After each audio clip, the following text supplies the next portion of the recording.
City Council meeting to order from Monday, April 2nd, 2018, 6:30 p.m. All members of the council are present. Others include Jim Johnson, our clerk treasurer, and Laura Dogan, our city manager. The next item is to approve the minutes of March 19th, 2018. I would entertain a motion. Mr. Mayor, I'll make the motion that we accept the minutes of March 19, 2018 as presented. Motion's been made. Is there a second? I'll second. Made and seconded. Discussion? Hearing none, all those in favor say aye. Aye. Opposed? Ayes have it. Motion carries. Sorry, mine's me. Not me.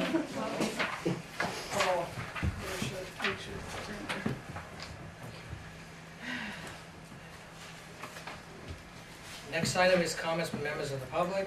This is an opportunity for people to make comments on items that are not on the agenda. And I guess we have Ann Sherrillo. Good evening. I'm a resident of Newport, and I want to address what happened last time we had a city council meeting, the reduction of the time period in which we could talk from 2 minutes to 1 minute. You know, historically, we used to be able to talk to you at the beginning. When an issue arose during the meeting, we could address it. And obviously, before a vote, we could address it. Then someone at a community commons meeting talked about how impolite a member of the council was being at that time. And all of a sudden, a bunch of rules arose. And we weren't allowed, initially, the mayor said we weren't allowed to talk, but at the beginning. And thank God John Wilson was here. And he said he thought that was ridiculous, that it was right for people to be allowed to address the council and tell them their thoughts. And he just happened to mention he thought we should be able to say it before any vote. And the council as a whole voted for that. And so then we were allowed at least to talk a little bit at the beginning and if there was a vote. Then Julie, who was interested in having us know a little bit more, fought hard to have us have the materials before the meeting.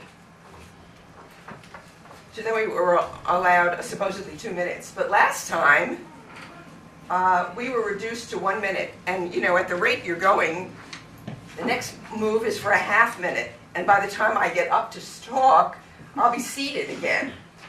And we were the people who told you about the EB5 fiasco. The citizens, Diane, and myself with regard to safety, were the people that told you about EB5 before it hit the papers. And we've told you over the years important things. When you listen to them, they were at least worth hearing, and sometimes they turned out to be true.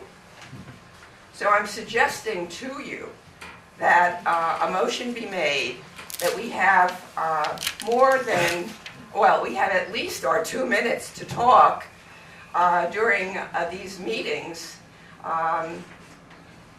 When the Secretary of State from Vermont came up, he described the limitation that they once gave in South Burlington to people about the airport, and that limit was 3 minutes. And they sat there from 5 o'clock at night until 11 o'clock at night till they could hear every single person talk about the issue.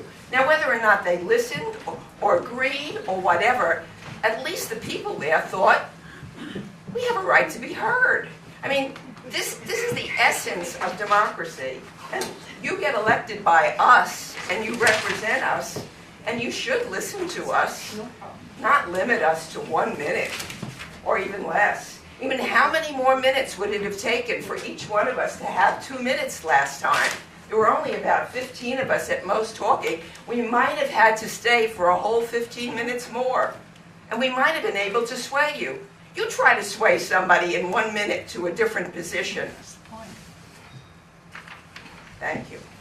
I would ask for a motion that we be allowed at least 2 minutes in these meetings, that we be allowed to talk. If somebody gets up and makes a presentation, we should be allowed to ask a question. Not wait till the next meeting at the beginning to be able to ask the question to somebody who's not here anymore. Thank you. Thank you. Anyone else? Then we'll move on. The next item is Sloan Street drainage issue. Joan Willard. Mrs. Willard is, Mrs. Willard is here. Okay. First of all, well, you know who I am, and you know I'm from Sloan Street, so I want to thank you, Mr. Mayor, and the city manager, and Mr. Bernier for coming to see me last week. I appreciate your taking the initiative. Should I give the council a little history of my situation? Yeah. Since they've never been to the meetings when I was here before in the past. I've lived on Sloan Street now for like 43 years, been paying my taxes down there. We do have a drainage problem down there, we always have had. But 32 years or so ago, they put about 3 inches of pavement on the surface, which increased my drainage issues even more. So in other words, I have Blake Street draining down into my yard, and I have Sloan Street draining into my yard. I had gardens, herb gardens on one side, vegetable garden on the other. We've put in topsoil, we've done all kinds of things. I believe that there's pollution coming in off the streets, let's face it. Every time somebody paves, that drainage comes down in my area. Every time they reseal, it comes down, the salt, everything, silt.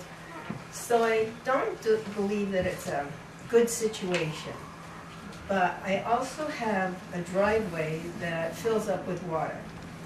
And in the summer, I have lots of water that's in the driveway, and in the winter, I have lots of ice. So I came to the council, I bugged John Ward. Every year of his life, he was on city manager. I think that's why he quit. Anyway, now poor city manager now has to put up with me. I did complain. They came over. Mr. Bernier came. He graded my whole front yard. I told him that we had dug ditches in the past and it would fill in, and it did over the years. It did fill back in again. So it isn't preventing the situation. Last year he came over and he did take the ice off the banks to start draining, and he did dig a couple of holes in my driveway. That helps in the summer until the ground is saturated, but in the winter, when it's frozen, it's not going anywhere. It stays in the driveway.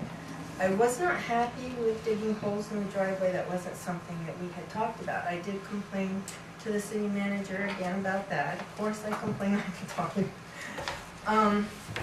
She said she talked with him. I didn't hear anything back, but I did hear rumors that the council thought that I was happy and satisfied with the solution.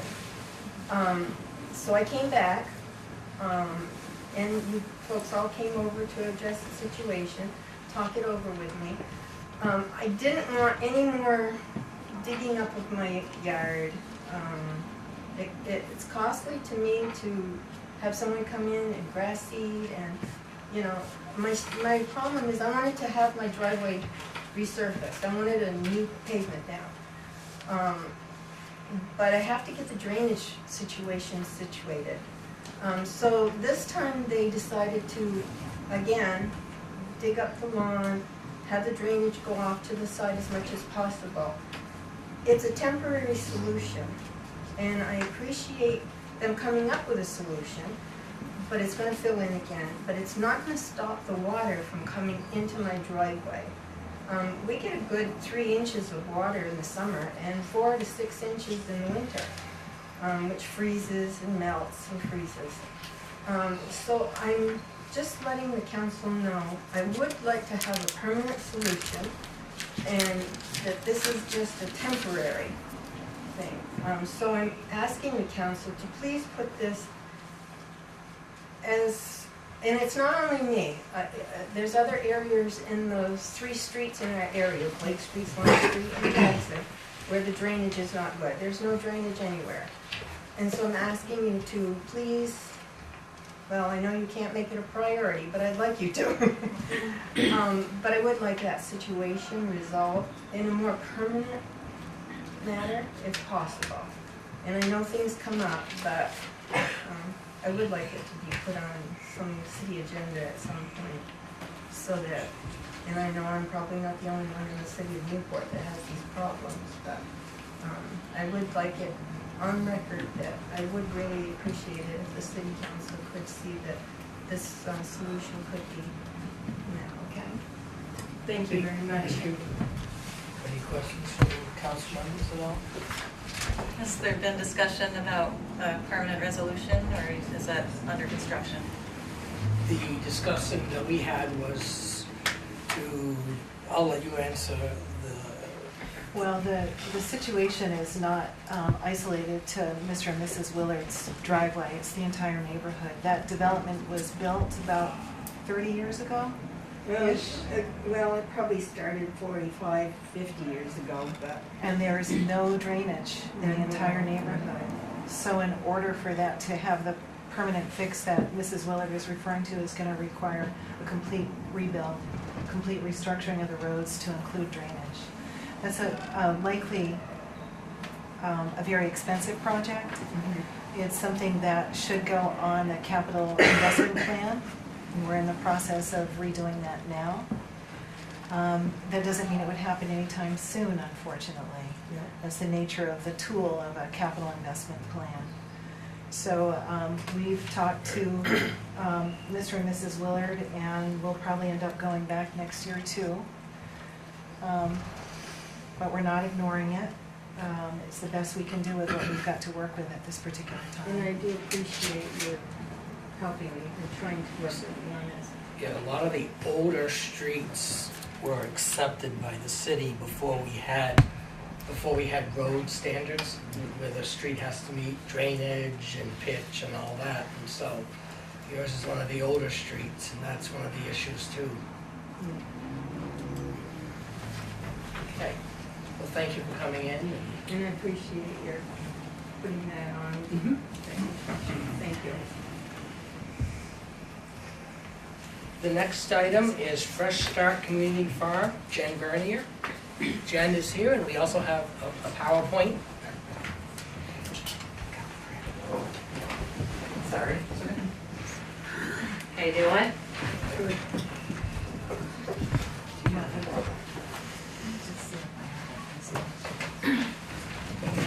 Just do next. That's fine. For those of you who don't know me, my name is Jennifer Bernier. I actually did not start with the garden in 2011. I actually started in 2011 in the fall. Jen Lathede, Paul Dreyer, and Christopher Flack started the garden in 2011 with the help of the council. We actually have a lovely picture of you guys with a... I didn't put it up here, I saved you. This first picture here is what the Summer Street Garden looked like. It was an empty lot. They stored cars, people just threw garbage. It was absolutely in a big disarray. Paul got a grant to revitalize the area. Most of the neighborhood, including me, because I live in the Summer Street area, laughed at him, said it wasn't going to work because it was just a horrible area. Most people really didn't respect everybody's property. They did plot-based. You can click the next one. They did a plot-based, which didn't work out too well. A lot of people signed up. Great turnout in the beginning. We ended up with 4 people at the end. I ended up taking over in 2012 because Chris backed out and Jen stayed, and we turned it into a co-op based. It looks kind of like this. We've upgraded it a little bit, and we turned it into kind of our backyard garden.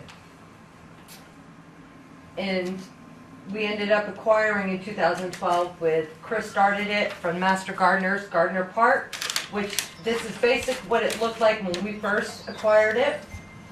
That's the next one. We restructured it. We did kind of a English garden seen over it again. Barbara Malloy, I ended up talking to her. She had the statue of Memphrey at her house, and I found out that Memphrey hadn't really been out in the public, and I kind of wanted to bring it in to add more elements to the area. So I contacted Barbara and worked with her a little bit, so I was able to get Memphrey into the garden. We planted giant mammoth sunflowers to kind of hide the shadow a little bit, which worked out great on one side. The other side they didn't grow so well. Once again, we restructured it again because I have ADHD when it comes to gardening. We keep redesigning every year to make it look better. So now we ended up, because we found out we have people and critters that really like the garden. We found out we had a family of deer over there that ate more than we did out of the garden. So we ended up having to put a beautiful deer fence that Passumpsic Bank actually paid for us because they supported the garden. We put up new signage. We fixed the raised boxes with the help of AARP, actually paid for some raised boxes for us. We redid the beds so they're more open. We opened up the slot down the middle that is 36 inches wide so wheelchairs can get down the middle of it to make that more accessible for handicap. We put out a little bit of our signage, which we actually redid over the winter. They're actually little vegetable heads. We did signs that are actually English and French because we know we have a lot of Canadians that come down here, so which will be out this summer. Next. We also have a lake road over where the old teddy bear factory is now. Doug Spates bought that property. It's our largest garden. It's 15,000 square feet. We try to make it pretty like we did the other ones. Next. I did a design on it. It worked great for the first year. We didn't get a lot of response from the neighborhoods. We found out there were a lot of elderly people in that neighborhood. Next. So we worked, after Chris left, we had 2 days before our first frost. So there was 4 of us on a 15,000 square foot area. We went over, we had it retailed because it was a mess. He dumped 3 truckloads of manure on one side, didn't till it in, and let it go to grass. So we literally, in 2 days, 4 adults, 3 kids, we turned it into that in 2 days. Next season, it was all set, we grew, and then, we actually had a shed built by the Boy Scouts for Eagle Scouts like they did at Gardner Park. We actually have a couple of people you may recognize. John Ward's there, a couple of the Rotary Club, which we love. They built us a shed over there because we were bringing tools with us. We did the design and discovered that the deer and the mice, which is my only arch nemesis, like the straw. So we got rid of the straw, and the deer like the mounds, and so don't toads. Which toads are good for the garden, but when they get bigger than a basketball because they're eating everything, I can't deal with it. When you go to garden and they're jumping at you, and it was more hindrance, so we decided to plow it under. And we're going to use it for our production garden. We actually were given a nice donation last week. We actually bought a couple seed planters, so nobody has to bend over to plant all our seedlings that were donated. So they can just walk along, drop a seedling in the tool, plant it, and move on, which is fabulous. So that's actually going to be our big production garden this year. And we have a lot of constituents that we're working with, so it should be fabulous this year. Next. Our Derby garden, with the help of actually one of our reporters, Ed, he actually did a lot of work with it, and ARP actually put us up, gave us enough wood for 14 raised boxes. It doesn't put out tons of food, but it puts about 600, 700 pounds of food out into the area, which is fabulous. And soil is amazing up there. So that is our Derby garden. Now our volunteers, which we're so thankful for, range from everybody who disabled. Actually, Jenny is in the bottom second row, second picture. She actually is in a wheelchair. She's been disabled since she was 17 years old. On her way to prom, she got in a car accident. She comes out and she works just as hard as any able person ever. We have people that are 80+ years old that works in the garden, and we have, our youngest I think was 3, but we have all the way through. So all of our volunteers, we appreciate every single one, and we do everything we can for anybody to volunteer. Our mission is to cultivate a baseline of food accessible in our city through our gardens to create social and cultural economic hubs in the communities we serve. That is our goal, is just to get food out to the community. As you can see, this is just one of our harvests. I used to have a van that we'd pick up all the food, but after replacing the shocks twice, because at one time I had over 900 pounds of food in the back of my van, I now have a truck because it was necessary. These are our actual food amounts that we have done throughout the years since we started. We have total donated over 18,000 pounds of food since 2011 into our community. What does gleaned mean, Jen? Gleaning, actually I'll get to that if you hold on just 2 seconds. These are different pictures. I could actually show you pictures for the next 2 hours. Every time we do a harvest, we take a picture because we have games. At first we did games for people to get a dessert because I like to cook. And now we do games that we put it on every time we harvest. On our Fresh Start page, guess how much we have pulled today. So people go online to our thing and they guess how many pounds that we pulled for that day. Which gets the community involved even if they don't work. And it gets fresh vegetables to another person. Who gets the food? This is everybody that gets the food. And we give it out to volunteers, Meals on Wheels program, local schools, which is Newport City, the junior high, and we're trying to get Coventry involved. They do have their own, but we do have a lot of vegetables. At the end of the day, sometimes 500-600 pounds after our volunteers. So we want to make sure everybody gets food that needs it. Food shelves, meal sites, local cancer patients, anybody we hear that needs food. We do actually have 14 local vets, so we make sure they get food. Anybody that's insecure in food, and anybody we know that's going through a hard time. Thank you. The reason we do the community gardens, at least I do, we help out the Meals on Wheels program. They served 33,000 people last year. We helped out, I think we gave them, almost 2,000 pounds of food last year. NEK-TV served about 831 families last month. They helped out. That's last month alone. According to Feed America, 76% of Orleans County qualifies for nutrition programs assist. That's a lot of people. The reason others, lower stress, working in the dirt, lower stress. You exercise, squats like you would not believe. You eat more veggies. You build community, social interaction, and you get to donate and give back to the community. We have a couple programs underneath besides. We do adopt a grandparent program. We match the elderly through like adult daycares and anybody in our neighborhood with the kids in the neighborhood. These are a couple pictures. Upper right, those two have been grandparents since he was about 3 years old. He's 5 there. They work in the garden in the summertime twice a month. We're trying to get it up to once a week, once a month, once a week through the summer because United Church is starting a daycare and they actually called us and want to get into our program. So we'll end up with about 25 grandparent pairs, which I'm so excited about. Gleaning, which Jess asked about. Gleaning is food rescue. This is for just Orleans County, but every summer throughout Vermont, there's 14.3 million pounds of vegetables and berries that go to waste that don't either come out of their field, don't get sold, or just thrown away. So in Orleans County, there's over 600,000 pounds of veggies and berries that are just like thrown away, wasted, picked, not picked, and just wasted. That includes stuff from stores, fields, farmers, everything.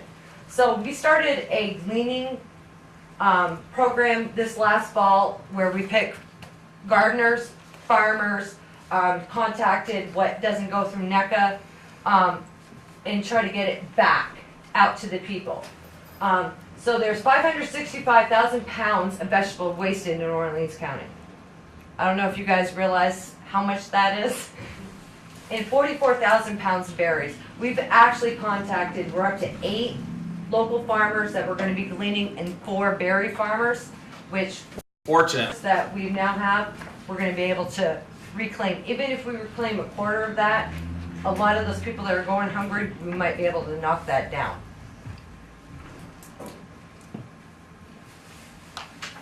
We call it our Neighbor to Neighbor program. It's a program we started with Cornucopia to redistribute the food that we do for food rescue and that we glean. And what it does is we actually have a deal with Cornucopia. They get a truck from Walmart. They take everything they need for their Meals on Wheels program. We get what they cannot handle. We actually give it out to our volunteers. Our target group usually is in people that get assistance, that usually make $2 too much, $3 too much, $20. They still pay their bills, but they can't get any help. They're veterans, they're elderly, they're shut-ins, they're cancer patients. There's people that don't. So we call it our Neighbor to Neighbor program, plus the gleaning will be going to them and extra food will be going to them. So we call it the Neighbor to Neighbor program because it's basically like if I came to your house and be like, I have no food, what would you do? You'd be like, oh, I think I got some extra in my cupboard. And that's basically what our program is like.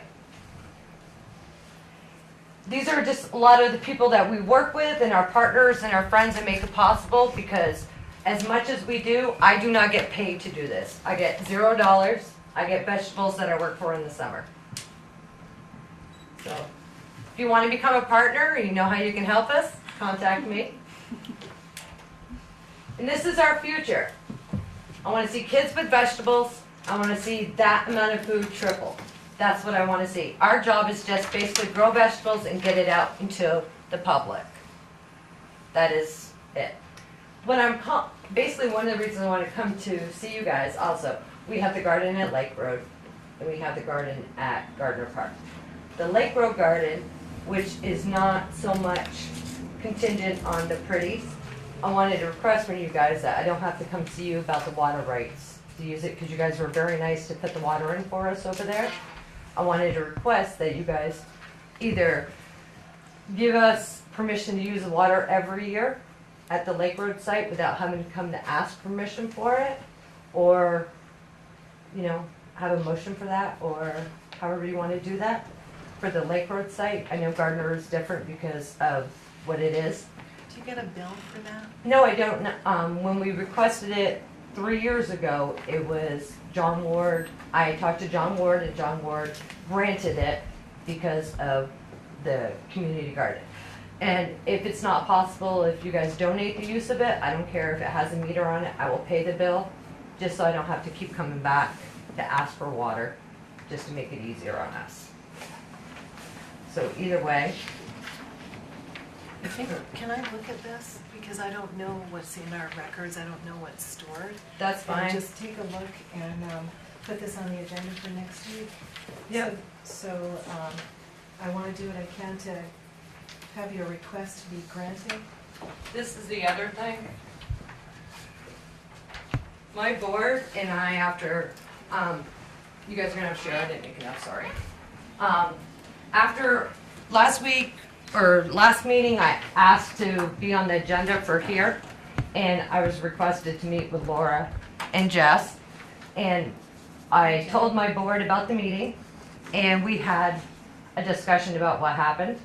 And my board has decided that due to the request, because my job is to grow food. There was a lot of requests made that have nothing to do with growing. Move the shed was no big deal. They wanted me to move the shed to the back, which was no big deal. But it has to do a lot with pretties and everything else. And so we are going to actually remove our garden from Gardner Park, only because our job is growing food. It's not picking what color paint the boxes are. And from the sounds of all the requests, it's not what we do. And it will just be easier to get the garden out of there. So we will, by the 28th, it should be dry enough. We'll remove the shed and all of our stuff out of there for you guys, So it'll be good enough for you guys to be able to put it back to grass. And I think it will solve a lot of the problems. And we will also remove the fiscal sponsorship from Newport. And the board all voted on it. My board did. 2 of the board members here if you have any questions.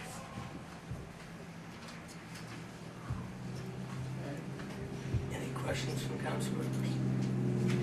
Yeah. How much food, how much poundage of food do you produce out of the Gardner Park? Gardner Park, due to the sandy soil and everything else, about 500 pounds of food. Mr. Mayor? I'm not quite clear on what's going on. Okay. So it sounded like, so at the last council meeting, you made, or you already had an appointment to meet with folks from the. I made an appointment with Jess and Laura, yes. To get on the agenda for tonight's meeting. Well, it was, yes, to be on the council meeting, yes. And you had that meeting, and as a result, you're saying that your board no longer wishes to garden at Gardner Correct. Park. Yes, I went to the meeting, and when I walked in, it was Laura, Jim, and Jess. One of my board members was there, Robert Gosselin, but he wasn't there for me. He was there for the city because he's on the beautification board, I do believe. Tree warden. Tree warding, and Mac McKenney from the rec department was also there. And it was basically what they wanted me to change in the garden, which is fine that they have requests but it was all beautification stuff. My job is growing food. And none of the other landowners and all that, the first part that needs all this beautification is when I grow food.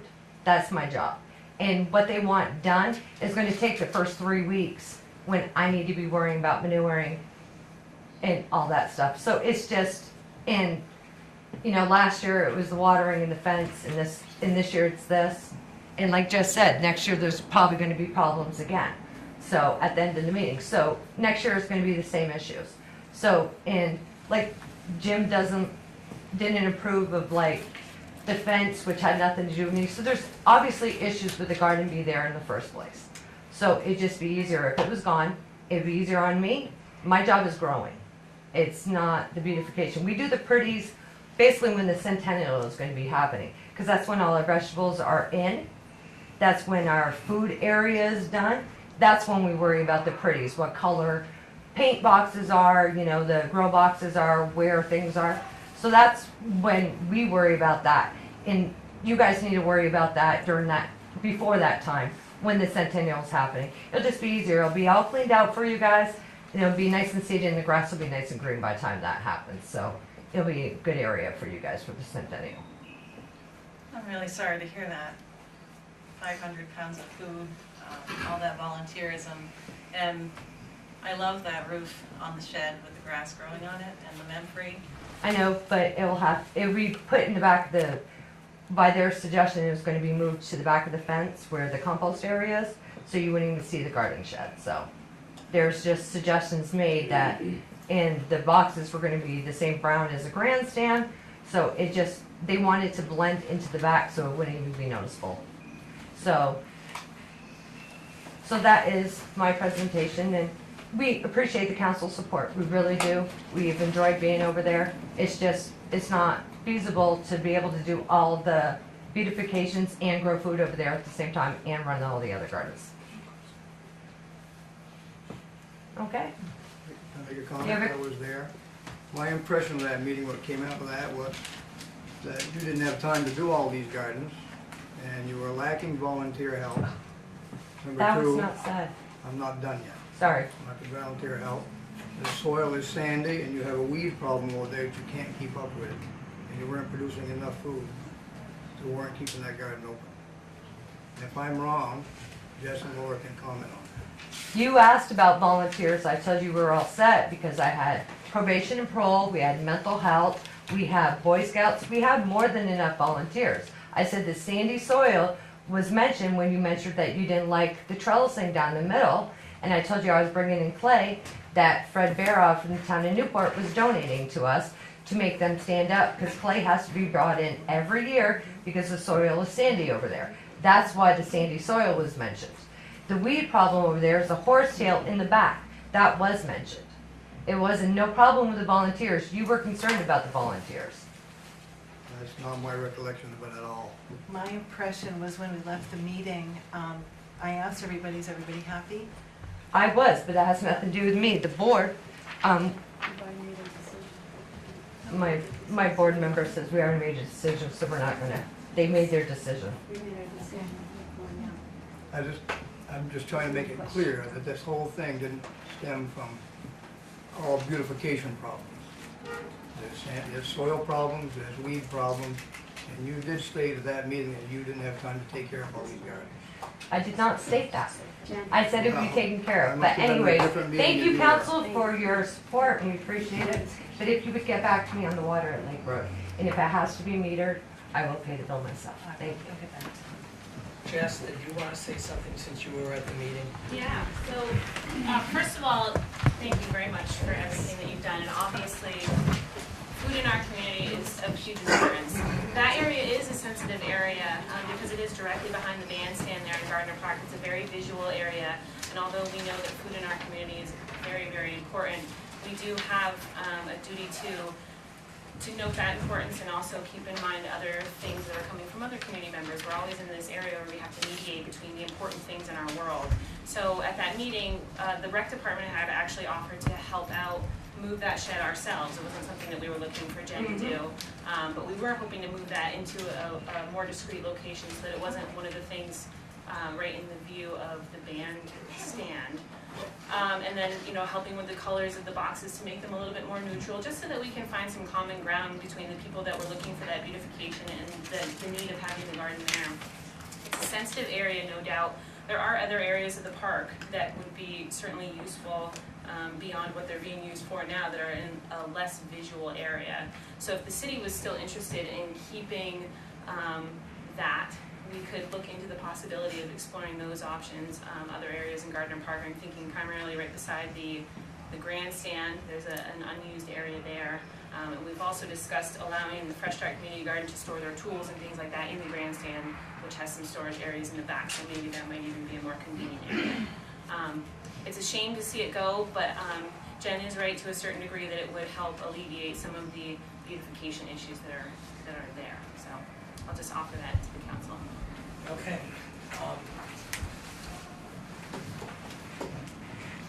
So you've made the decision, the board. I'm not taking questions from non-board members. Lori's on the board. I'll just take one question right here, a comment. Lori Grimm, Newport City resident.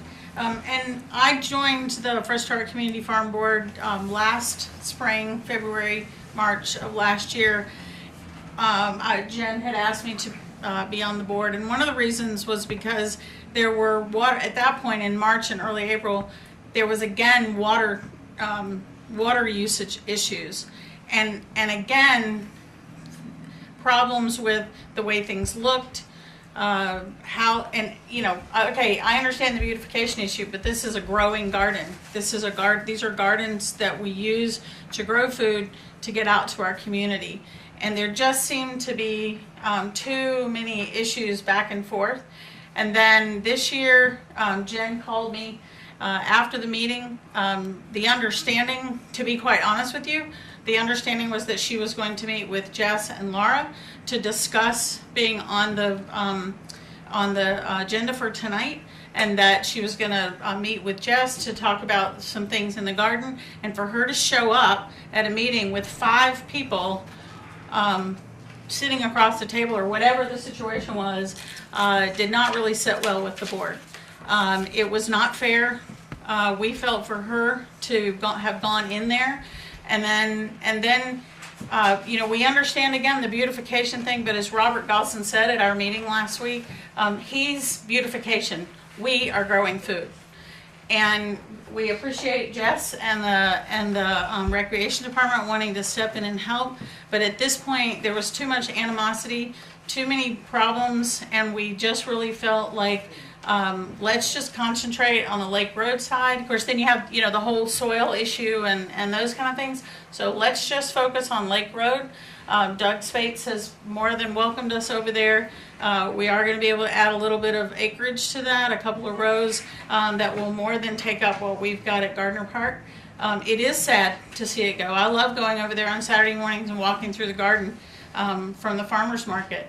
I just think it's really sad that the people in our community don't see the garden for what it is. And so, again, we've made a decision as a board for this year to move everything to Lake Road.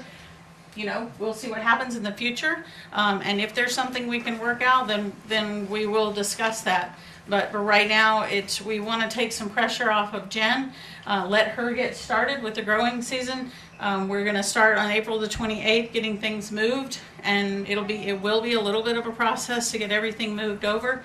But those are some goals that we have. Thank you. Okay. Anything else from council members on this? No? Then we'll move on. Thank you for coming in.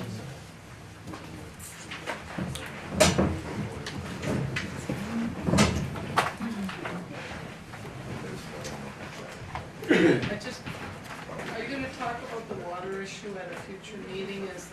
Did I hear that correctly as well? Yeah. Okay, the next item, adopt annual local emergency operations plan. Jamie, could you give us a brief? So basically, it's something that we do every year, we have to do it. I think, if everybody got a copy, Can you come down here? come down here, so we can get on tape.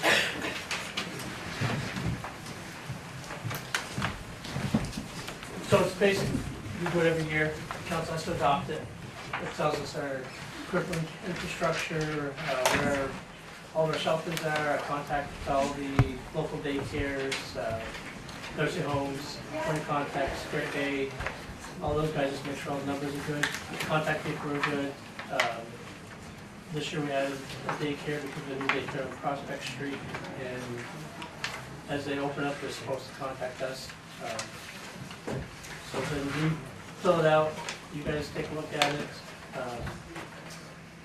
If there's a major disaster, I'm the local emergency operations contact. There's myself, city manager, Seth, mayor, Mr. Johnson, because there's a whole realm of stuff that we have to go through when it comes down to like, so there's a bridge go out, we need extra excavators, he handles the finances, you guys authorize it, so.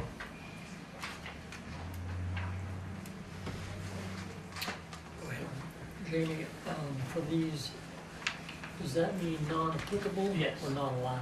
Not applicable. Okay, so I know in Yeah. different instances it means. Yeah. Okay. Everything that's NA is not applicable. Thank you. Okay. The question I had was on the map. Yep. It says proposed zone and street. Is that the final map? Yes. So- They send out a map, I'm trying to think of the, ISO sends out a map every couple of years. And they make changes to it, I get it and go through it and say yes, changes are good, and they just compare with the map up here. So you make sure the Yeah. map they have is accurate to what we have. This is the map. Yes. I'm gonna change that word.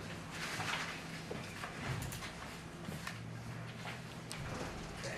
Starting in 2019, they're changing the whole format. 2019 one, they're having to have a public meeting, public hearing on it and everything before we can adopt it. And you did verify all the Yep. daycares, because I know last time you came, there Yeah, were some that there's- were missing and Yes. some that were, Yep. that had closed from it, so you Yep. did verify all the Yep. daycares, okay. Any other questions from anyone? And we would need a motion to adopt the local emergency operations plan. I'll make a motion to adopt the local emergency operations plan. Motion's made, is there a second? I'll second. Made and seconded, discussion on that? Yeah. Is it any anything substantially different than the previous years? No, we just added a daycare. Then name changes for the high school principal, and changes to the Newport Armory point of contact. We changed the hospital contact, I noticed. Hospital, and that's just the interim. Right. So when they do hire somebody, come around next year, we'll change it to whoever they replace, so. So this has to be updated every year? Every year. Every year, right, okay. Yep. Anything else? And we have a motion, and we have a second. Any other discussion? Then all those in favor say aye. Aye. Opposed? Ayes have it, motion carries. Thank you. I'll give that back to Laura, because there was nothing for us to sign. We just need to date. Yeah, okay, and I'll put it in on the computer.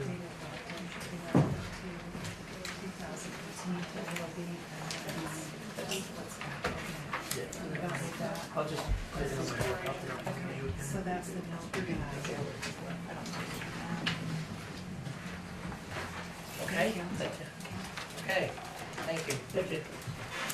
Next is the event policy, Parks and Recreation Director, Jess Booth. Jess is here to do an initial presentation to the council of the proposed policy regarding events. Okay. So you all received in your packet a draft policy for our large events. This has been about a year in the making. Last May, well, let me back up a little bit further. So when I was appointed Parks and Recreation Director in March of last year, we didn't have any existing policies for field use or scheduling fields. There was no processes in place. It was just kind of word of mouth and hope that it didn't fall through the cracks. So in the rec department, we've been working hard to establish some policies and some reservation scheduling procedures that help us make sure that everyone is getting the field use they need and there's no conflicts and all of that stuff. In that research and in putting those things together, we found that there are some users that are using the park without paying and some that are using the park with paying. So what I've been trying to do over the last year is bring everyone onto the same page and make everyone aware of the fees that have been approved by council and what the cost is for using these parks. The reason for that is twofold, one of which is helping us support our parks and getting the resources that we need to have beautiful parks and do all the things that come along with that, and then also giving the city council an accurate tally of the impacts of having all of these things in our parks, whatever the nature of them. We have all kinds of things that go on in our parks. So what you're looking at was a request from Mr. Mayor back in May, once we started ushering through these large events that hadn't seen fees or anything like that in the past. He requested, and the council requested, that we draft a policy that could help guide some understanding and for the community and for council when it comes to making decisions about what the council is going to have in the community and what the parameters we're going to have around that. So after some research, looking into municipal policies, which there were very few of, I found one that was really the closest that I could find relative to what the topics that we're looking at. A lot of municipalities in Vermont don't even have rec departments, therefore not the resources to offer. There was none in our immediate area. So I found one from California that was a municipal sponsorship. I have no idea what the community is like, but the language there was discussing the city offering resources to a third party, which was something that I was really struggling to find. I also looked to some private and nonprofit organizations to pull some of the language and some of the criteria thoughts. So what I've done is just put together something, a jumping off point for you guys, and what I'm looking for is things like, things you didn't like, what would you like to see, just any general feedback, so that we can have something in place moving forward. Any thoughts? Mr. Mayor? Yes, lots of thoughts. I'm really, really disappointed to see the flavor of this draft policy. It seems really unfriendly to events. To expect that, going to the final page, where it's a results-based accountability framework to evaluate the success of an event, that is not applicable whatsoever to events. I'm very familiar with results-based accountability in my professional life, and usually it refers to human services such as, a program to teach kids to read. How much did we do? how well did we do it? Is anybody better off? Did kids learn to read? To say, how much did we do after a parade? How well did we do it?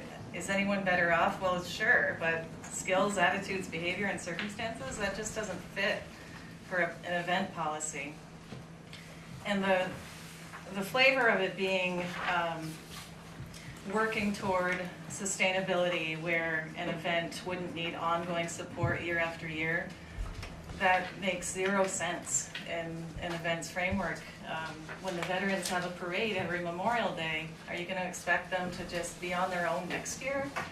It just doesn't make sense. I would really like to scrap this and go back to the drawing board and find something that values social connection and community events and follows more of the guidance that we've gotten from White and Burke.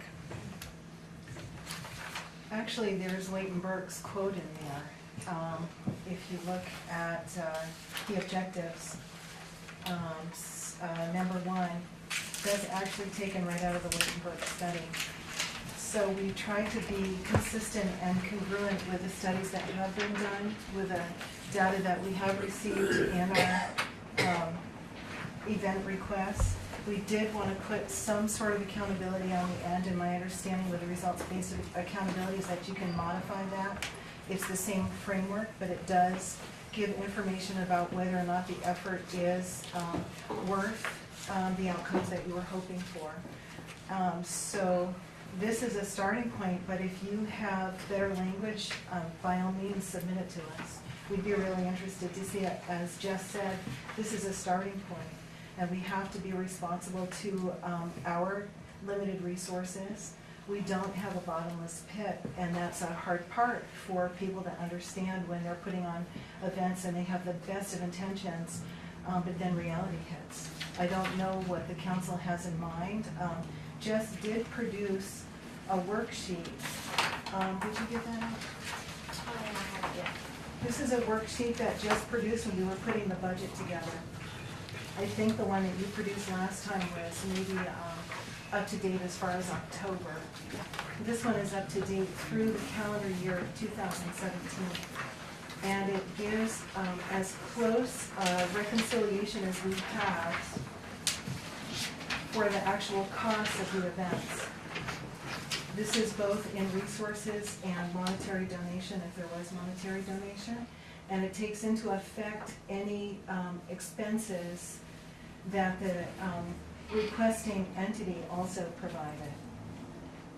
So this is a pretty big number, and Jess, maybe you could describe what the upper section is and what the bottom section is, so people have an understanding.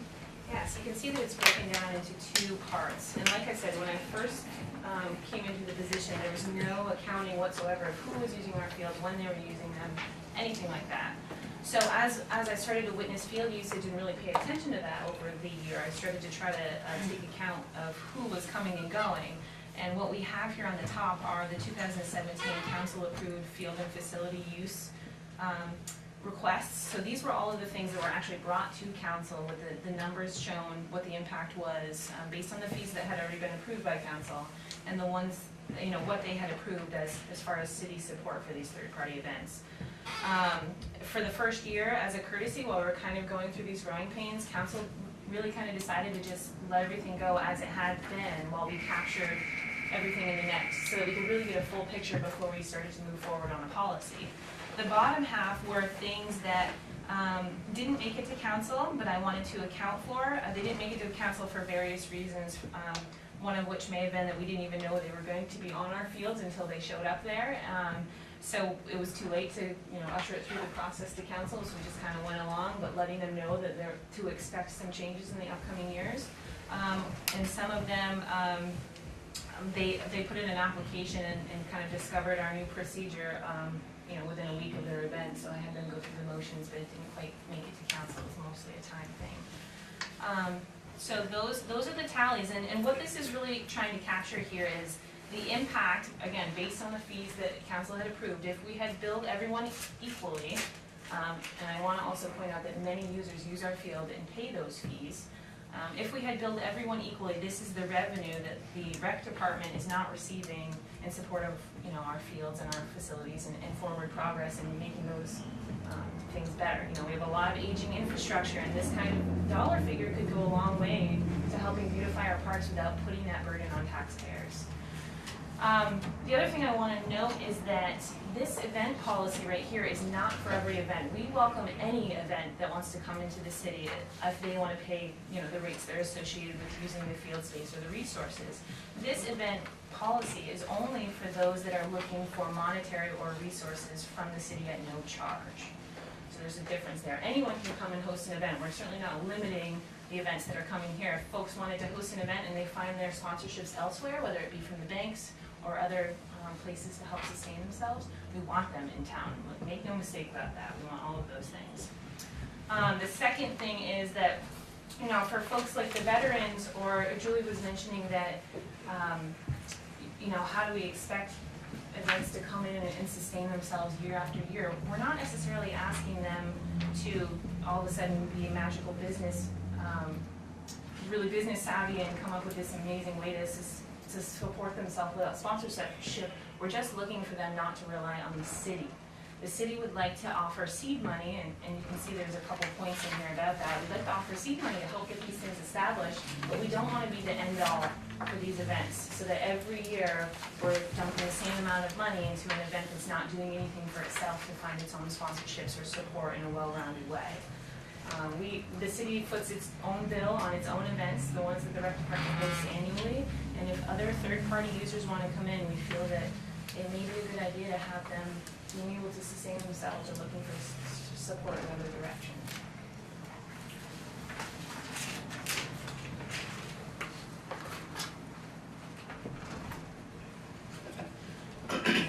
I'm just looking at the numbers and total fee. What do we provide the farmer's market that has a value of $5,500? So this is based on the field use. So we have a fee for day use, for hourly use for that green space there. So anyone that wanted to come in and, for example, have a wedding in that space, there's a cost, and it's the same cost for anyone no matter what the usage is. So if we apply that daily rate for every Saturday and Wednesday that they're here throughout the summer, that would be the total. Now, whether or not it's, you know, the city sees benefit for having that farmer's market and wants to come up with a different arrangement, that's where we're looking to council to make a decision. We know that the farmer's market is important, and we don't want it to go away. We don't want to give them a $5,000 bill and expect them to pay it. But we need to know that the impact is the same for no matter what the use is on that green space. So the Calric can be the same thing? Yes. Field usage plus lightage? Yep, and I also want to point out, there are some entities that are moving in a direction of self-sustainability, not by finding alternate sponsors, but by giving the city in-kind donations. So I'm going to give you an example of last year's invoice to North Country Supervisory Union. This is for the middle school baseball usage. And you can see on the front side, there's the invoice that breaks down the fees according to our fee schedule, the same one that the adult softball leagues pay for their field use. If you flip it over on the other side, you'll see a donation record form where the baseball team has actually come in, used their own resources, their own parents, their own skills to do some field improvements, pay for their own material to improve the field, which not only benefits the rec department and the city as a whole because we have improved fields, but they've also been able to apply that work, that in-kind donation from their invoice so that there's not a, you know, it's an equal trade, I guess, if you will. So they're finding ways to sustain themselves, and I think that that's a model that, you know, we're happy to take volunteers in the rec department, and they certainly can quantify it based on labor, you know, skilled labor and all of that stuff. And that gives us a good, it's a good compromise, I think. So we're certainly not trying to not work with people, but we want to make sure that everyone's putting in an effort to support the beautiful facilities and stuff that we have without depending on the taxpayers. I know, not to pick on the farmer's market, because it is it's a great asset, but the amount of cleanup that has to happen when they're done for the day, because the trash can gets overflowing. They've got food vendors, they have other things there, so that trash gets overflowing. So then, of course, the seagulls get in there, and so we have to clean up, what, Wednesdays, and this is council? Saturday, so. This is council I discussion? have a comment to make. No, this is a council discussion on the policy. I'm not done yet, but This is a council discussion. As I was saying, we have to, the trash can every Wednesday and every, you see that? Yeah. Yeah, and these things have. But that's a great asset, you know, that's where the Right. fine line is. But back to, I just wanted to make something on the policy. I think I was one of the ones that initiated and wanted the policy. Because the reason why I wanted a policy is just like the coin drop policy. Everybody was coming in, and if you have it written down, it makes it flow much easier. And so that's why I wanted a policy, something. I mean, this is just a rough draft. This is just a draft, and so. The effort is for transparency and fair treatment of everyone, no matter what they're going for. Now, did the rec committee get to see this and read through it? No, our rec committee is pretty inactive. In fact, we haven't met with them, aside from a year ago, when So we came isn't in. that part, if you had a committee, wouldn't that be part of it? Yes, that would be something we would bring to them and ask for their input on, so, So are we working towards a committee? yes.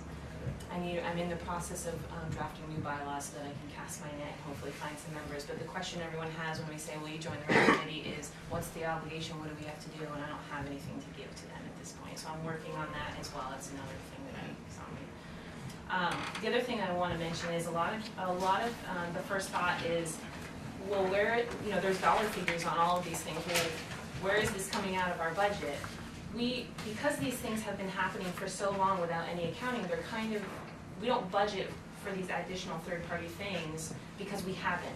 But the bottom line is we have aging infrastructure in our parks, and we're always scraping and scrounging for resources to improve our own stuff. So if we did charge for these things, or we did receive some sort of compensation or contribution from the user, we would have the additional funds hopefully available to do our own infrastructure stuff. So. Well, I'm sure, like, the soccer game tears up the grass pretty good. Yeah. So there's reseeding, a lot of work taking care of that. And even any of the staffing that comes along with the cleanup after these things, the time that are spent doing third-party stuff is time taken away from what we would ordinarily be doing on our own schedule on our own property. And the other thing I want to point out too is it's not an all or nothing. The council can decide, if somebody comes with a request, they don't have to give all or nothing. The council can find a happy medium or, ease into it. You don't have to slap everyone with fees right from the get-go. Now, the Newport area band, is that when they use the bandstand? Mm-hmm. I find that interesting because the bandstand was built on business donations. And I know we have to upkeep it and stuff, but So at what point does that obligation end, you know what I mean? It's all very complex. So in May, when the Young Child Celebration comes, in April, comes before us to get their parade permit, are we gonna say, well, kids, let's have you pull yourselves up by your own booty straps and volunteer? In all seriousness though, many of these events contribute so much to our local businesses, our economy, and to not value that, to not specifically value people and entertainment and the ability to get together as a neighborhood or to line the streets and wave at the fire trucks as they go by. All of those things, people in our community are always saying, hey, look at the good old days. We have all these great memories of these community events. And this event policy is, in my opinion, squashing the ability to have community events and create those memories, and does not support our local economy. And there's so many events where the stores are full, the restaurants are full, everybody's doing better, and that creates jobs, and that creates people buying houses, and that contributes to the grand list. It's all a cycle, and if we interrupt the cycle at ground level, we're not doing anybody a favor. We might be saving a few pennies in the short run, but we are cutting off our nose to spite our face. We have to keep in mind, we're not turning these events away. We would never just turn these events away. What we're doing is trying to encourage a self-sustainable model. And I hope it's clear in this policy. We worked really hard to make sure to word it in such a way that shows that we do value and that we do want to work with these and we do want to make these partnerships happen, but it has to be mutually beneficial. Speaking with my rec department hat on, we don't have endless needs, and everything does come with a cost, and I know that that's not always easy for folks to see. So we want to do those things, we just have to make sure we're being responsible about it, because when budget time comes and everyone wants a new playground in Gardner Park, how do we bring that to fruition without, having the resources there? So this is just a way to. We also need to use this for better planning purposes. Right. So, the young child, when they came last year, they were introduced to this. This won't be new to them. I doubt we're gonna charge them more than $37.50 this year, but they are familiar with this policy. The other thing I need to point out is those events don't happen by themselves from the good old days. And we know from putting on the centennial celebration, it takes a lot of organizing, it takes a lot of planning, it takes a lot of effort. This policy is intended to not only plan for the rec department, it's intended to educate the people who want to put on an event so that they understand that there's parameters and expectations. When you're dealing with taxpayer dollars and $20,000 of value is almost a penny on the tax rate. And these are resources that are contributed. We know we're getting some that have dollar requests. When it says on the waterfront requested actual dollars, we don't have a fund to support that. So moving forward, if we can expect Wednesdays on the waterfront, for example, they got $1,000 last year, and for some reason they upped their increase to $2,000 this year. And the council has spent next year's budget to support that. There is not a line item in our budget that says, oh, okay, we have X number of dollars in there, first come, first serve, or something like that. We don't have an ability to institute something like that without robbing from an existing line item. And then that's gonna mess up everybody's operating budget. So this is also designed to allow the council to make decisions going forward regarding the budget, whether you decide to have a line item set up specifically to support events, or whether you're gonna tuck it into something that already exists. But this gives you a framework to make realistic planning towards the budget, towards resources, towards the patterns of an influx of requests that come in. It gives you parameters to be able to deal with that. Not having anything gives you surprise, and then when we're at the budget, nobody's happy. And she's right, there is an influx, and the requests keep growing in number. Every year we get the same requests back, and then a couple more get added on. So at what point do we start, putting a cap on what the city is offering, or at least encouraging folks to look elsewhere? Yes. Does deducting the public works and the fire department, or police department fund, does that $19,000 come out of your budget? So that's a great question. So that's what I was speaking about. These dollar figures are not actually built into our budget per se. We haven't planned on these things. So if we were to not do these things, we would then end up with extra resources for our own self, I guess. Is one way to put it. So unexpected bills that you get. Yeah, and so there's not a monetary. This is just our way to quantify it based on the grants that we have. Right. We have not built these things in. We have been doing them for many years, and so if we continue doing them, our budget would probably stay the same, but we wouldn't be making any facility improvements anytime soon, knowing that we have these other obligations. Jess, how many other organizations provide the in-kind service? So far, our youth Little Leagues are, so that's the middle school baseball. We also have the Cal Richmond League, which in light of knowing that they were going to be facing some additional charges this year, have decided to jump on the same bandwagon. We're just waiting on a schedule for them so that we can return an invoice for what it would cost for their field use, and then they're going to look at what projects they can do. We've been coordinating with MAC already at Gardner Park to pick out a couple projects, including redoing the dugout to run a Little League field, which could use a paint job and some new fencing, and there are some people in the Little League world, moms and dads, that are qualified to do that kind of thing. So we've chosen certain projects that we feel comfortable accepting help on, and then we'll go from there. So basically right now you've got these two? Mm-hmm. Okay. Thank you.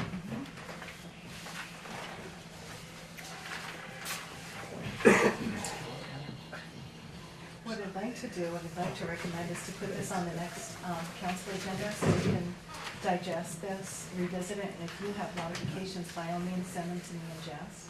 We'll incorporate them, see how we can get them to work. But we'll put it on the agenda until the council is ready to make a decision to adopt them. You can see that the format that we used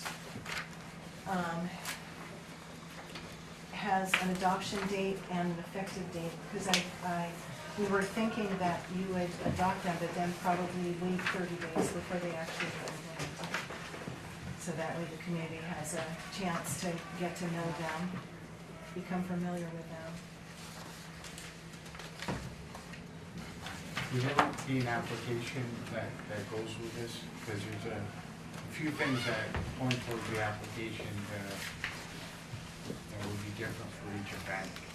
Yeah, so actually, the applications that we have are universal, so if you haven't had a chance to see these yet, this is the field use application. So this is for everyone who wants to use any facility, whether it's the gym or the fields, all of the information is encompassing in there. They filled this out initially, which is just a one-page thing that is requesting the time and dates essentially, and letting them know all of the policies and the rules, like pick up your own garbage and all that good stuff. If their event meets the threshold of 100 people, they're expecting 100 or more people in attendance, then they move on to a large event application, which is when we coordinate with the Department of Public Works and the Police Department to make sure that all of our safety stuff is in line, and that's this application. The only other time, even if someone isn't expecting necessarily 100 or more, but if it's a special event, what we would call a special event, something like a parade or that affects traffic, stuff like that, then we ask them to fill that out, because that's what initiates the discussion amongst the department heads. If it's something small for the field use application, something that we're used to at our parks or in the gym, we just handle that internally in the rec department and don't necessarily integrate that for the rest of the department. So this is all process that's kind of been developed over the year, and it's pretty much honed in now on what we found with what worked. It's gone through a little bit of evolution, but we're getting pretty comfortable with where we're at now. And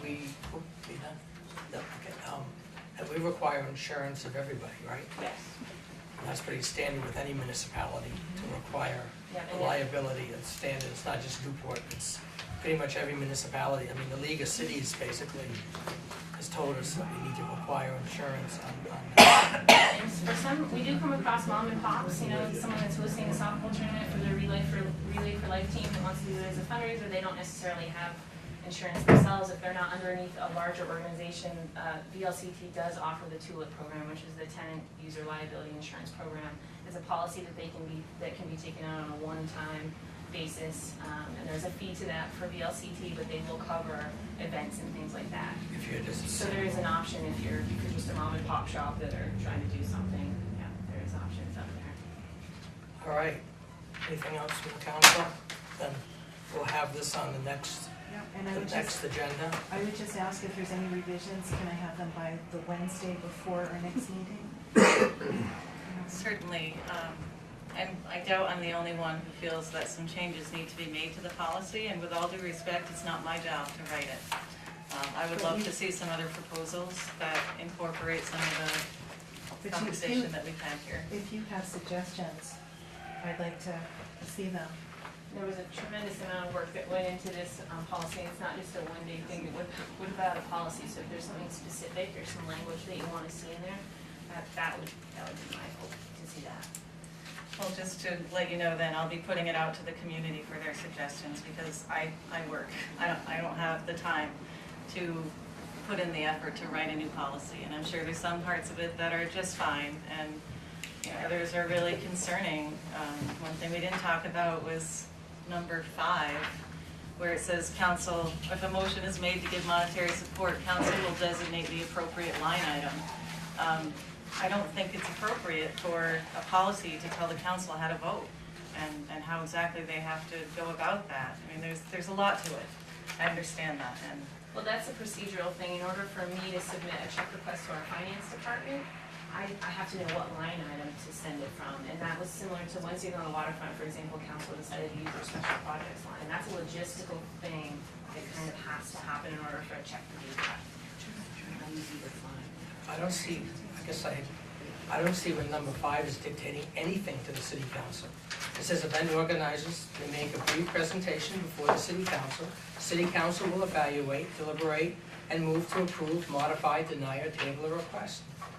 If a motion is made to give monetary support, the council will designate the appropriate line item, which is the budget. Any non-monetary support will be quantified and accounted for in future budgeted purposes. That's not dictating to the city council that you have to vote. That's what we've been doing. This council's been doing that when anybody's come to us. We've evaluated, they've made a presentation. So I guess I don't see where that's dictating to the city council, that aspect. But we'll have this on the next agenda, and then we'll, okay. Jess, thank you. Thanks.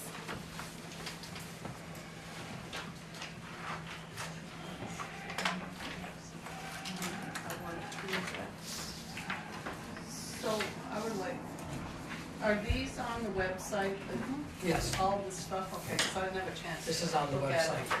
Thank you. Okay. Moving on. I wonder if I could ask a clarifying question? From the sounds of the policy, what is the fee for having an event? Is there a flat fee? It sounded like a flat fee to be applied to everybody. So there's a $25 deposit that's required for any application for any field use or facility use. That's just to cover the processing of all the work that goes into preparing these things. As far as the actual fees, it depends on what the usage is for, and council has approved a rate schedule that delineates all of that stuff, and that's all available in the rec department. If anyone's curious about what we charge for field use, it's open to everyone. That's what folks have to look at when they want to use the space. But I heard that the Day of the Young Child Parade might be just charged $37.50. That was a $25 deposit from their application last year. So that was what they had put down for a deposit. And council decided to waive the rest of their.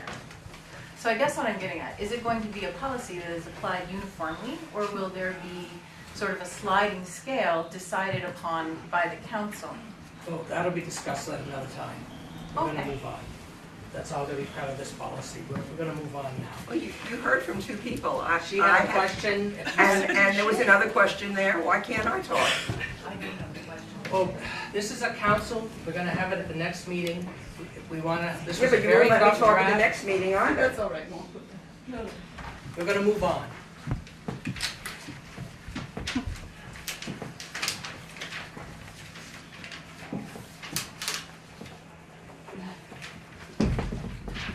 The next item is water and sewer allocation. Public Works Director, who could not be here this evening, we received an allocation from Spates Family. They want to construct a new 8-unit apartment building at 102 West End Avenue. The fees have been paid. The check is right here.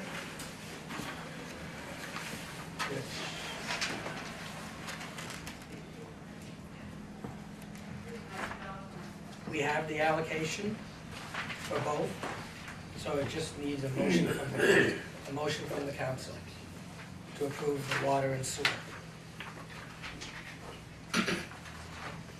I'll make a motion that we approve water and sewer for application number P18002. Same, okay. That's for the wastewater. And The other one is just W18002. W18002. So, okay, so a motion's been made. Is there a second? Made and seconded. Discussion on the sewer and water allocations? Then hearing none, all those in favor say aye. Aye. Opposed? Ayes have it.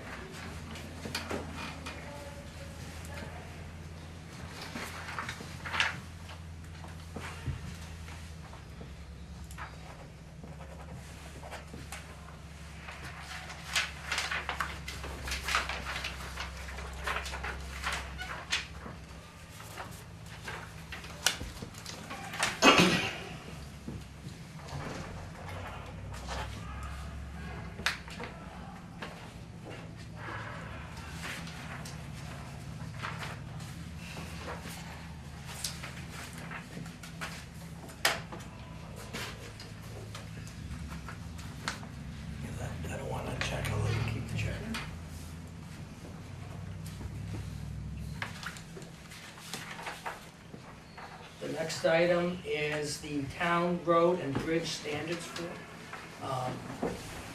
This is something that we have to approve every year. I'll let you give an explanation.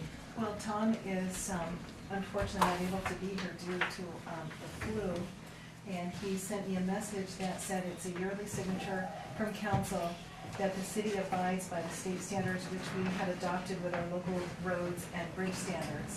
He's not sure how long ago this has been in place. The city adopted them because it helps to raise our percentage of grant funds for roads and bridges.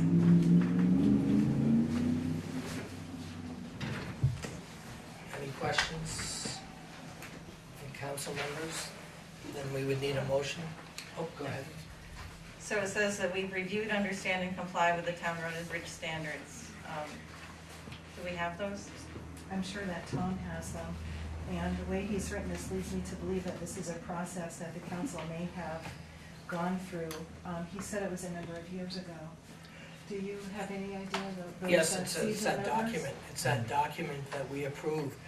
We had to develop proper road and bridge standards for all our streets. Basically, you have to meet, as I said before, you have to meet those standards before we actually take over a road too. So that was adopted in 2005. That's your road safety standards. And road safety, Yeah. and then he is accurate that this ties into the state standards. Okay. And this is something that we've been approving, I've been doing every year and approving every year. Will there be any penalty if we take the time to review the actual document and then perhaps vote on it at the next meeting? We have a meeting with the Agency of Transportation coming right up, and we need this form signed. So if you'd like, we can put it on the next agenda, but I would still ask, there's been no change in the standards or expectations for that. I would ask that the council vote on this so that we can continue to meet with the Agency of Transportation. Other questions? Well, just another comment. I'm not comfortable saying that I've reviewed, understand, and comply with it without having seen it. Okay. Can we put this on the next agenda? I mean, Up to you. It's just, this is tied to the grants that highway would get as well. Right.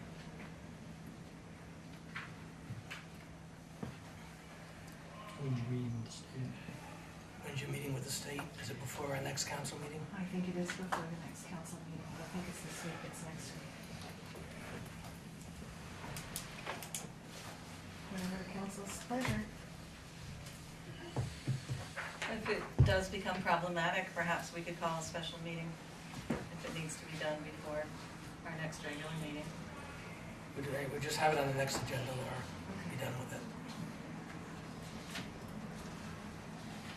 You know, I'm gonna give you back that, that's the original. That way I don't lose it. Okay. And if you could print out that, I know it's about how big's the Okay. document? It's large. Large, right? I still have mine, so don't give me a copy. So if you could print it out and then have council members please come by the office and pick it out. A link would be preferable. It is on the website, it's in the, Is it in the documents? I think it's in that document folder. But if you wanna send out a link so that people can review it, so you don't have to print it. Thank you.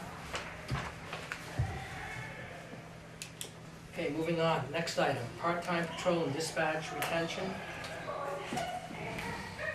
The chief is requesting a 50-cent increase, I'll let him explain.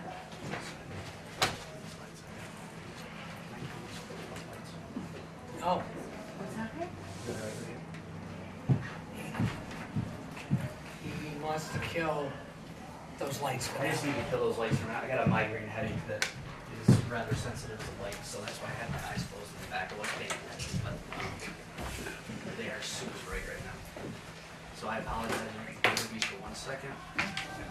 I sent a memo out through the city manager in reference to my request for increase in pay for part-time personnel, both police and dispatch.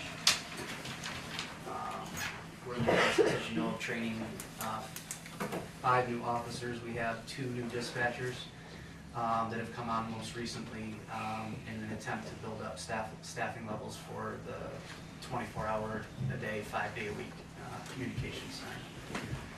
So current pay rates are $14 an hour to start for a dispatcher. When they complete their FTO process, the FTO process is basically a field training program. When they complete the FTO process, it goes to $15 an hour, and then after 2 years of consecutive service, part-time, and a member in good standing, that goes to $16 an hour. Patrol is 16, 17, and 18 based on the same exact criteria. And I'm requesting a 50-cent pay increase per position. So, in reference to part-time police personnel, in using 6 departments that are of similar size to our department, the average starting pay is about $17.25 an hour, and for patrol, and $16.60 per hour for dispatch. So even with the increase, we're still paying dramatically less than other agencies in the area. We just had one part-time police officer graduate his FTO program, and in doing an account statistic of what that costs the city, it costs $20,000 to get someone green off the street prepared to take calls to service. So we can't afford to lose these people after we invest that kind of money in them, be it on the patrol level or the dispatch level, especially with the customer service that we're planning on providing the rest of the community in terms of the dispatch center. So those are the highlights. If you haven't, and I'm confident that our current fiscal situation in the police department will be able to sustain that increase until the start of the new fiscal year. So if there are any questions, I'd be more than willing to answer. I saw a young man at my house the other day, and I was amazed to see it. It's good to see young people coming out of North Country that are going into the police department. Yeah, our Explorer program's been very successful for us in recruiting individuals from the area. So I think it's important to pay these young people enough so they do stay here. You said it was $20,000 for training? Is that at the academy? no, that's what it costs the city of Newport. The city. The majority of trainings for part-time personnel are incorporated by the state, but there are certain specific trainings that we send officers to that are above beyond state standard that do cost money. Right, okay, that's And that's just for part-time, right? That's just a part-timer, yeah, that's not even Eventually full-time. they have to get to full-time. Yeah, you could at least double that number for a full-time officer. questions? It doesn't appear that we need to vote. Yeah, well, in the past, the council has set pay rates for non-union personnel. You forgot to put the word vote on the agenda. Oh, I'm sorry. So, yeah, in the past, council approves those pay rates, but if you want to give me the ability to do it, that'd be super too.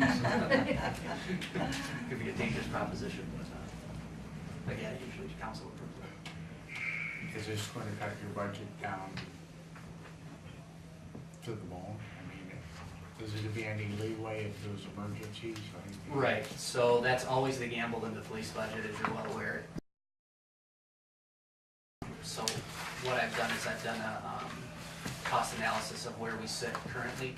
At the end of March, I should be at 75% of my operating budget for the year. If you look at the numbers on the sheet, I'm at 74.45. That does not take into account all of the grant money that we spend. So realistically, in a true numbers fashion, I'm at 67% of budget capacity, where I should be at 75. So with the amount of time that I expect to use part-timers between now and July, I don't see any issue making budget. Having said that, here's what will happen.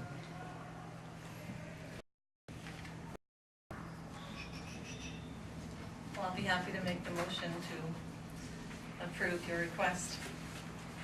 Motion's been made, is there a second? I'll second Made and it. seconded, any other discussion? Hearing none, those in favor say aye. Aye. Opposed? Ayes have it, motion carries. And I hope your migraine feels better. I'll turn the spotlights. Yes, put the lights back on.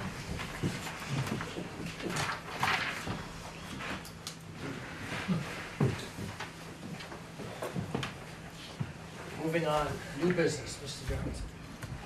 Yeah, I've got a Miles Fund request that I'll pass down. That's not it.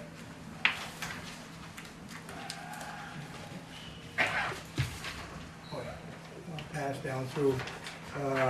He meets all the requirements. Look at that. I also have liquor licenses that need to be signed. Seth just looked them over and I didn't hear any objections, so I guess they're okay. They're all set. Yeah. They're all renewals. Yeah, they're all renewals. One for Newport Natural, one's for Buddy's Beverage, East Main General Store, and Vista Market. So there's spots on there for everybody to sign those in the appropriate blank. I'll start.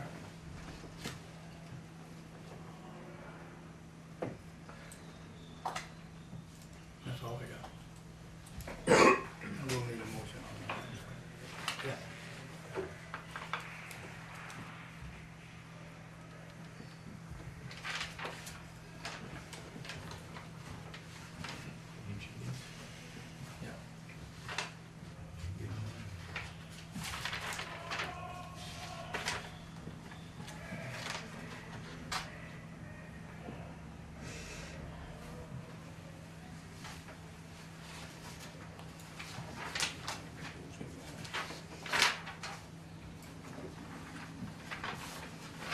Need it. Liquor license.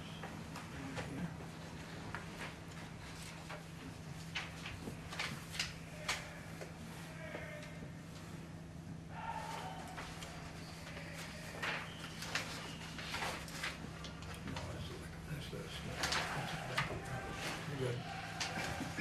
Nice signing notes. You can say the appropriate, James. I just got it right there. Thank you. I don't think you're a partner, are you? Nope.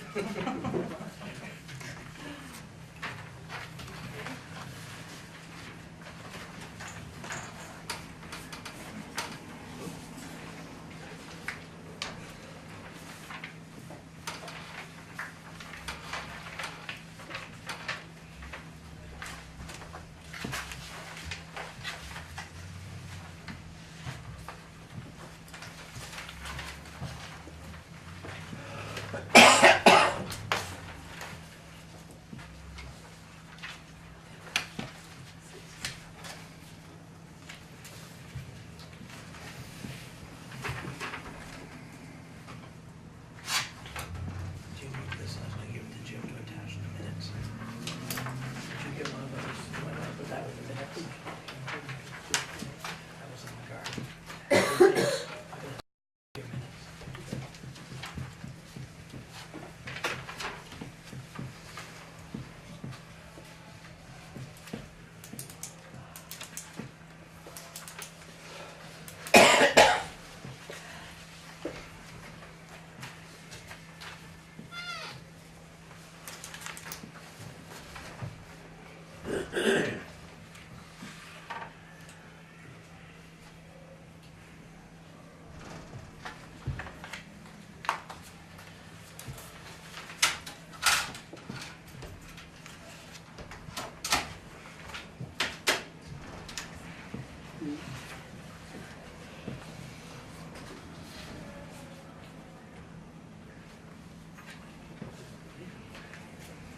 Okay, now that we've signed the liquor licenses, can I have a motion regarding the NOWS fund request? I'll make a motion to accept it, Mr. Mayor. A motion has been made to accept the NOWS fund request. Is there a second? Made and seconded. Discussion? No discussion. Hearing none. Then all those in favor say aye. Aye. Opposed? Ayes have it. Motion carries.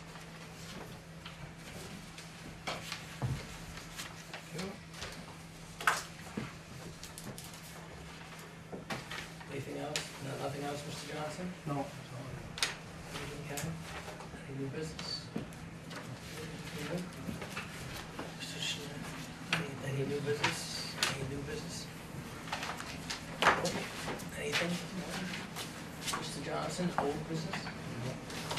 Charbonneau, any old business?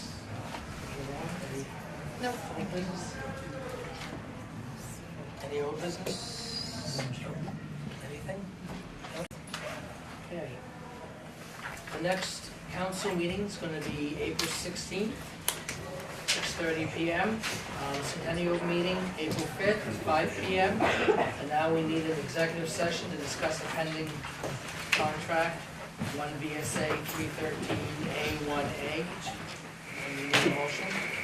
Mr. Mayor, I'll make a motion that we move that the city council plan a premature disclosure of general public knowledge of the advice of the city's attorney in general with respect to currently pending litigation which the city's party would place the city at a substantial disadvantage, i.e. making the advice of the council public, thereby waiving the attorney-client privilege as to the advice possibly disclosed to the litigants in the suit, the attorney's thought processes and legal analysis, thereby disadvantaging the city. So we need a motion. We have a motion. Is there a second to that? I'll second that. Made and seconded on that aspect. Any discussion?